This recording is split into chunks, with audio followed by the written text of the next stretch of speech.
नमस्कार दोस्तों मित्रों, आज चर्चा हम कर्क राशि की करने वाले हैं कि 15 मई 2025 को राहु देव अपना राशि परिवर्तन कर रहे हैं और राहु का राशि परिवर्तन करना आपके लिए क्या बेनिफिट देने वाला है, क्या हानि करने वाला है, बहुत गहराई से समझने की जरूरत है। क्योंकि राहु को जब समझ लिया आपने तो सब कुछ समझ लोगे। तो आप इसको राशि से समझ सकते हो, लगन से समझ सकते हो, दोनों तरह से आपके लिए इसका फल प्राप्त होगा। तो राहु प्रपंच वाला ग्रह है, बुरा ग्रह कहा गया, पापी ग्रह कहा गया है और ये झूठ कपट का, चालाकी का ग्रह कहा गया, धूर्त ग्रह कहा गया है और इसके अंदर बहुत कूटनीति भरी हुई होती है। राशि के मुताबिक मैं बात करूं आपके, तो ये कहाँ बैठे हुए? अष्टम भाव में बैठे हुए हैं। अष्टम भाव में तो अच्छा नहीं कहा गया। अब आपके लिए बहुत गहराई पर ले जाने की कोशिश करेगा ये अष्टम भाव अच्छा नहीं कहा जाता। वहाँ राहु बैठे हुए हैं तो अष्टम भाव से संबंधित आपके लिए कहीं न कहीं समस्या देंगे ही देंगे। इनके 5 दृष्टियाँ होती हैं, 5वीं, 7वीं और 9वीं। 7वीं दृष्टि से सेकंड भाव आपके परिवार कुटुंब को देखेंगे, वाणी को देखेंगे, बैंक बैलेंस को देखेंगे। चर्चा करेंगे उसके बारे में भी। यदि आपके लिए जो मैं बता रहा हूँ और वो बेनिफिट आपको नहीं मिल पा रहे हैं या जो आपके लिए हो रहा है, कमेंट बॉक्स में अवश्य बताइए।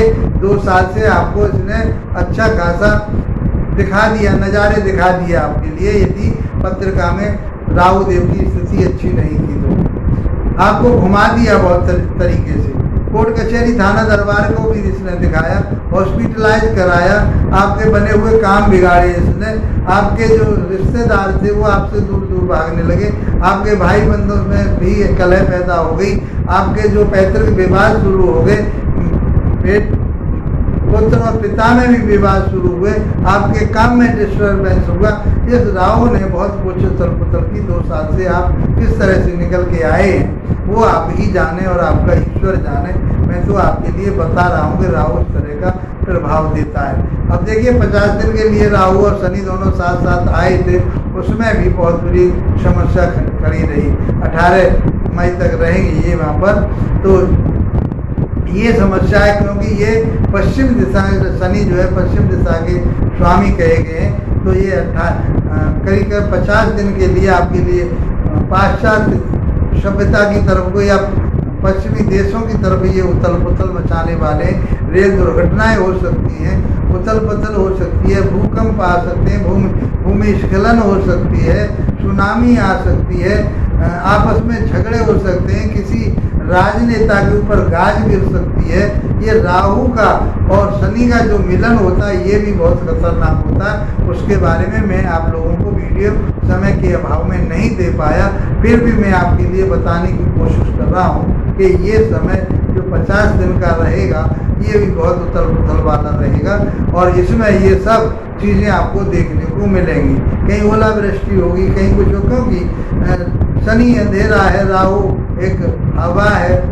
तो इस तरह से ये कहीं न कहीं आपके लिए धूमिल करेगा। आंधी आने की संभावनाएं रहेंगी, भयंकर आंधी आएंगी, पेड़ टूटेंगे, उससे हानि होगी, जनहानि भी होगी, भूकंप स्खलन हो सकते हैं, रेल दुर्घटनाएं हो सकती हैं, एक्सीडेंट बढ़ सकते हैं, किसी मुख्य प्रमुख व्यक्ति के ऊपर और राजनेताओं के ऊपर कहीं न कहीं कोई न कोई गाज गिर सकती है, उथल पुथल हो सकती है राजनीति स्तर पर। ये छोटी सी बात मैंने आपको राहु और शनि के मिलन के बारे में बताई। अब हम समझते हैं कि 18 मई के बाद आपकी राशि पर ये वहाँ से राहु शनि को छोड़ करके ये कहाँ आ जाएंगे? आपके अष्टम भाव में आ जाएंगे। अष्टम भाव भी अच्छा नहीं है, एक्सीडेंट होने की संभावना बनती है आपके लिए। कहीं और ज़्यादा समस्या, ऐसी समस्या कहीं जो आपके लिए एलर्जी हो जाए और आपके लिए ऐसी एलर्जी हो कि आप उसको समझ नहीं पाए, कोई उसका उपाय सा देखने को ना मिले और आप जो भी टेस्ट कराएं उसमें कुछ आने को राजी ना हो, तो समझ लीजिए राहु का प्रभाव आपके ऊपर बहुत बुरी तरह से चलने वाला है। तो एक्सीडेंट का विशेष रूप से ध्यान रखिए, वो कहीं आपके लिए एक्सीडेंट ना करा दे। वाहन बहुत सोच समझ करके चलाना है मित्रों आपको। वाहन जब आराम आराम से चलाएंगे, सोच समझ के चलाएंगे, तो आपको कहीं एक्सीडेंट से या किसी ऐसी चीज़ों से दुर्घटनाओं से बचाने की कोशिश करेंगे, तो आप बच सकते हो उस चीज़ से। तो आपको सबसे पहले तो ये है कि आपको अपने विवेक को नहीं खोना, अपनी बुद्धि को भ्रमित नहीं होने देना, किसी के साथ कोई मनमुटाव नहीं करना, भाई बंधुओं के साथ में भी तालमेल बना करके चलना है, अपने जो कुटुंबी हैं उनके साथ में भी तालमेल बना करके चलना है। तो अष्टम भाव अच्छा नहीं किया गया, अष्टम भाव एक गर्ज कहा गया है, वहाँ पर आदमी हाथ पैर फड़फड़ा करके रह जाता और कर कुछ नहीं पाता।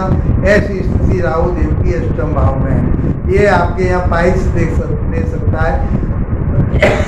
आप जहरीले पदार्थ से बचिए, जहरीले जानवर कीड़ा मकोड़े से बचिए, आप सांप से बचिए, और कुछ ऐसे जो सांप की जाति के प्रजाति के लोग हैं, वो जो जीव हैं, उनसे आपको बच करके चलना पड़ेगा। कहीं आपके लिए वो अपना जहर ना दे दें, कहीं आपके लिए कोई ऐसी समस्या खड़ी ना हो जाए। तो आपको बहुत सोच समझ करके चलना है। अच्छा समय नहीं है 1.5 वर्ष तक के लिए, क्योंकि 18 वर्ष के बाद यहाँ आया है। 18 वर्ष में सूर्य का चक्कर लगाते हैं, पहले ही 18 वर्ष पहले ही इसी राशि में थे, 18 वर्ष बाद आए। गोचर की बात करें तो 1.5 वर्ष के बाद, 2 वर्ष के बाद में ये मीन राशि को छोड़ करके कुंभ राशि में आए।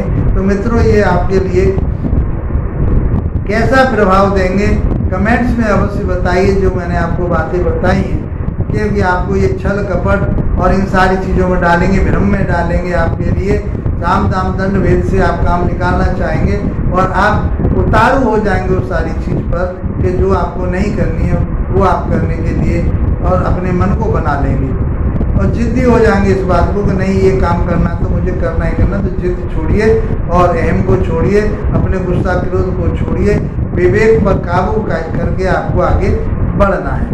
अब मैं बात करूं यहाँ से, राहु की जो 5वीं दृष्टि जाती है, ये 12वें भाव पर जाएगी। 12वां भाव विदेश का होता है, विपरीत राजयोग की संभावना बन जाती है, मान के चलिए, क्योंकि ये यहाँ पर शनि की राशि में बैठे हुए हैं और ये 12वें भाव को देखेंगे। तो ये क्या करेंगे, तो आपके जो बिजनेस है, जो आपका व्यापार है, और बाहर विदेश जाना चाहते हैं तो जाइए, वहाँ आप धोखे धबाड़े से बचिए।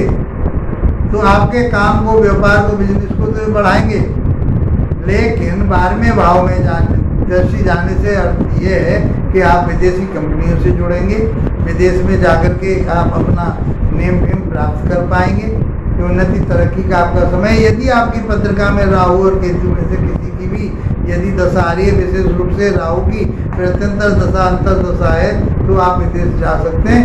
100% आप विदेश जाएंगे और आप वहाँ से लाभ भी उठा पाएंगे। 7वीं दृष्टि जो जाती है, अब देखिए 7वां भाव, 12वां भाव आपका सैया सुख का भी होता है। तो लालछन से बचिए, आपके ऊपर कोई लालछन लग सकता है, कोई इस तरह के आपके ऊपर बुरा प्रभाव आ सकता है कि कोई स्त्री जातक या पुरुष जातक के माध्यम से आप बदनाम हो सकते हैं। तो उन सारी चीज़ों से आपको बचना है।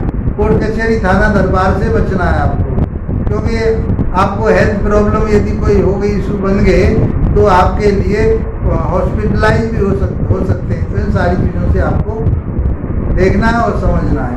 डॉक्टरी समय समय पर सलाह लें, डिप्रेशन में आप आ सकते हैं। अब बात करते हैं इनके 7वीं दृष्टि की। तो 7वीं दृष्टि आपके जाएगी कुटुंब भाव पर, वाणी भाव पर और फाइनेंस पर। तो जो आपका पैसा, गुप्त धन आपका छिपा हुआ था, उसे दिलवाने की कोशिश करेंगे, उसे आप निकालने की भी कोशिश करो, साम दाम दंड भेद से। चाहे आपके पास किसी का पैसा आपने दबा लिया है, किसी को दे दिया है, नहीं मिल पा रहा था, तो संभावना बनती है कि वो पैसा आपको मिल जाए। तो आप छल कपट, आप मतलब अपनी सूझबूझ से, छल कपट का अर्थ हो सूझबूझ से आप उस चीज़ को, क्योंकि ये उस तरह से साम दाम दंड भेद वाली बात यह है कि जिस तरह से काम निकाला जा सके उस तरह से काम निकाल लीजिए। ये राहु करवाते हैं इस काम को, तो इसलिए आपके लिए उन सारी चीज़ों के लिए फायदा होगा।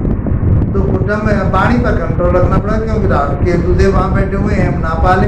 यदि आपने हम पाल लिया तो अपने काम को अपने आप ही बिगाड़ लोगे। इसलिए ज्योतिषी यही बताती है, तो इस बात को आपको ध्यान में रखना है। अब जो 9वीं दृष्टि जो जाएगी इनकी, वो 4थे भाव पर जाएगी। 4थे भाव में, 4था भाव होता है भूमि भवन वाहन का, सुखों का, तो भौतिक सुख आप जो लेना चाहते हैं वो आप लीजिए, किसी वसीयत पर या किसी